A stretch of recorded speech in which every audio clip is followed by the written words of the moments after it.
The security alert pierced through the command deck of the Valiant Sphere at 0300 hours.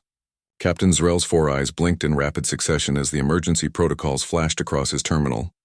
"Sir, we have an unauthorized access to the ship's intercom system," Communications Officer Tan reported, her mandibles clicking nervously. "Source is Deck 7, the nursery wing." Zrell's scales bristled. In his 20 cycles of commanding multi-species vessels, he'd never encountered a breach from the nursery. "Lock it down, now." But before Tan could execute the command, a sound erupted through every speaker on the ship. It wasn't the sophisticated hack of a trained infiltrator, or the calculated move of a saboteur. It was something far more primal, a keening wail that made every crew member's instincts scream danger. Then came the words, distorted through a translator clearly not calibrated for the voice using it. "Bring her back," the message repeated, again and again. "Get me visual on Deck 7, Zrell ordered. The screen flickered to life, revealing a sight that would have been comical under different circumstances. Nyx, the Katoran predator cub, had somehow climbed onto the communications panel. His small clawed hands, paws Lyra had insisted on calling them, gripped the microphone with desperate strength. His silver fur stood on end and his three eyes were dilated with distress. "Bring her back. Bring her back." "Where's the human?" Zrell demanded. "Where's Lyra?" Tan's fingers danced across her console. She was scheduled for the planetary survey mission. They departed 4 hours ago for Theta 9. "A routine survey," Zrell muttered. "She'll be back in 2 days. Bring her back." Nyx's voice cracked through the speakers. Across the ship, crew members were emerging from their quarters. The Yilnar engineer, Koss, contacted the bridge. "Captain, that sound, it's triggering every predator alert instinct in my species." "What's happening?" "A cub is having a tantrum," Zrell said, though the word felt inadequate. "Override the system," he ordered Tan. "Shut him out." "I'm trying, sir." Tan paused, her expression shifting to something between horror and admiration. "He's adapted the nursery's learning terminal to create a feedback loop. Every time I lock him out, his program reopens the connection. Sir, this code it's remarkably sophisticated for someone who was learning basic language protocols 3 months ago." Zrell had known taking on a human handler would be complicated.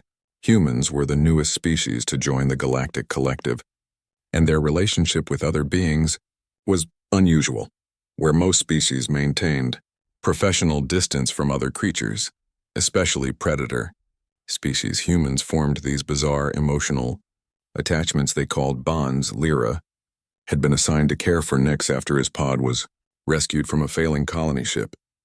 The Katoran cub had been orphaned, traumatized, and feral. The collective xenobiologists had predicted he would need cycles of rehabilitation. Lyra had him purring and playing within a week. "She's imprinted on him," the xenobiologist Dr. Vesh had warned. "Or rather, he's imprinted on her. This is not natural, Captain. Katorans are apex predators. They don't bond." "Humans do strange things to us all," Zrell had replied.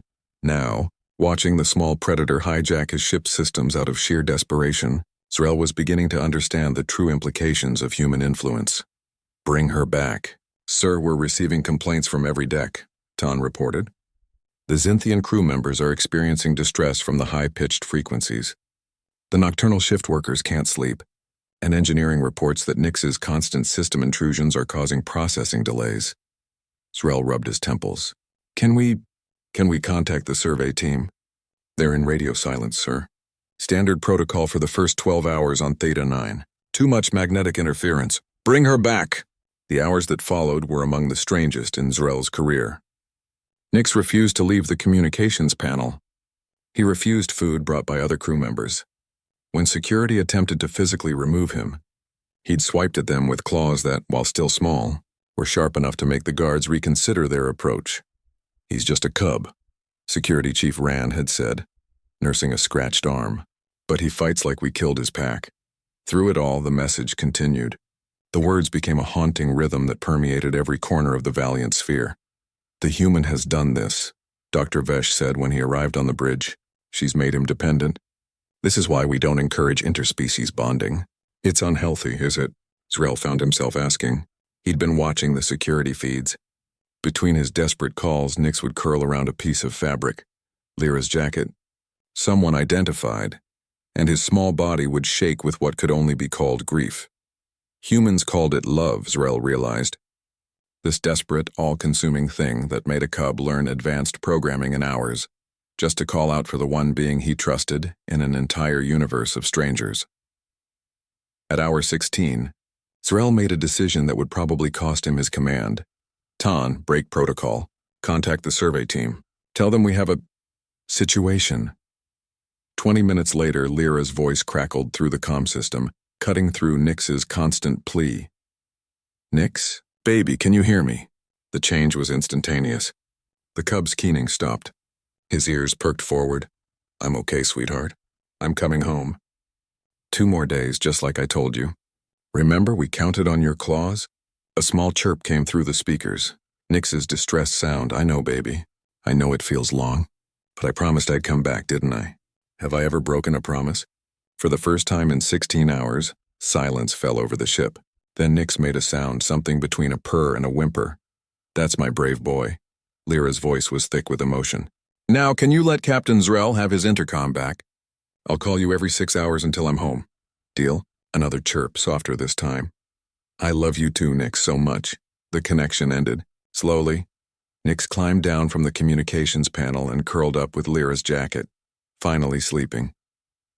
Zrel stared at the screen for a long moment. Then he looked at Dr. Vesh. Unhealthy, you said.